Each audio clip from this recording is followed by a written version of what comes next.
Muy buenos días, queridos hermanos en el Señor. Quiero tomarme una especie de paréntesis en el estudio bíblico que hemos venido haciendo para hacer unas claridades de tipo pastoral que vale la pena hacerlas. Me habrán escuchado ustedes en varios audios el énfasis que hago yo en que no debe pedírsele, ni orarle, ni solicitar milagros ni prodigios a los que en el Antiguo Testamento son llamados justos o en el Nuevo Testamento y por las iglesias son llamados santos. ¿Por qué ese énfasis que yo he hecho? Valga la aclaración. Porque nosotros estamos haciendo una reflexión bíblica. Desde la Biblia, y aquí se rasgarán algunas las vestiduras, pero no podemos tapar el sol con un dedo. Desde la Biblia no hay ni un solo pasaje que nos diga que tenemos que pedirle a los justos del Antiguo Testamento o a los santos que menciona el Nuevo Testamento, que en fin de cuentas vienen siendo lo mismo, hombres y mujeres que han seguido la voluntad de Dios de tal manera que Dios ha visto beneplácito en sus vidas. Por el contrario, la Biblia es bastante tajante, por ejemplo en el Antiguo Testamento, en que toda la oración, todo el culto, toda la admiración tiene que ir dirigida única y exclusivamente a Jehová Dios, que es a quien nosotros en el cristianismo conocemos como el Padre. El Nuevo Testamento, por su parte, hará énfasis en que solamente hay un mediador, un intercesor entre Jehová Dios, el Padre, y nosotros, sus hijos, que es Yeshua de Nazaret, a quien sus discípulos identificaron como el Mesías prometido en el Antiguo Testamento, como el Cristo, el ungido de Dios. Bíblicamente hablando, lejos de invitársenos a que le oremos, le pidamos, acudamos a los santos o a los justos, bien sean los patriarcas, los profetas, los mártires, bien sea la Virgencita, la Madre del Señor, bien sea José, su esposo, los apóstoles, los ángeles, sean quienes sean, la Biblia no da ninguna instrucción de acudir a ellos. Por el contrario, es tajante solo a Dios y en el caso ya del cristianismo, solo al Padre por medio del Hijo.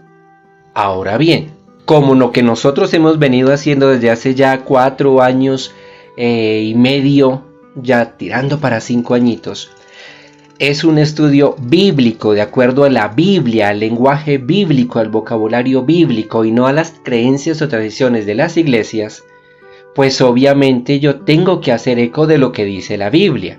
Y la Biblia dice solo a Dios y en nombre de Cristo, no más, punto. Ya si nos vamos a otras enseñanzas que no provienen de la Biblia, sino de lo que se conoce en teología como la tradición con mayúscula, que es el compendio de prácticas y costumbres que a lo largo de los siglos se han convertido en fuente de fe, de doctrina y de culto para las iglesias de tipo tradicional, es decir, iglesias como la iglesia de Roma, como las iglesias ortodoxas, la iglesia egipcia, la iglesia armena, la iglesia siria, la iglesia caldea o babilónica y la iglesia hindú. No me vayan a malinterpretar el término babilónico, es un término que se utiliza desde la eclesiología para entender que tiene su sede en Irak, donde antes estaba el imperio babilónico. En estas iglesias, según la tradición y sus costumbres y sus prácticas, sí se le pide a los santos. Es más, esas iglesias desde la infancia de sus fieles en las catequesis se les empiezan a enseñar oraciones y prácticas dirigidas a los santos o a los justos de Dios. Pero según la Biblia no. Por eso, en esta reflexión bíblica que hemos venido haciendo durante todos estos años, siempre me escucharán decir que no. ¿Por qué? Porque nos estamos basando en la Biblia.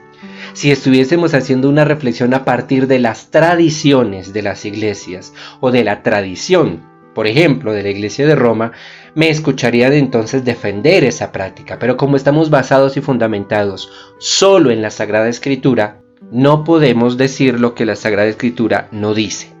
Es por esto que en varios episodios, en varios de los audios y reflexiones, ustedes me han escuchado y me escucharán decir que no. Hermanos, Todas las reflexiones y enseñanzas que hemos resaltado en este estudio bíblico tienen su fuente en la Escritura. Cuando nos aparece, como en el caso de lo que veíamos al final del capítulo 12 del libro segundo de los Macabeos, alguna enseñanza o una práctica dudosa, hacemos un juicio detallado, juicioso, respetuoso, académico, para aclarar cualquier duda. Pero prácticas o enseñanzas que no encuentren su fundamento en la Biblia, no las podemos ni las defenderemos, yo no lo haré, en estas reflexiones.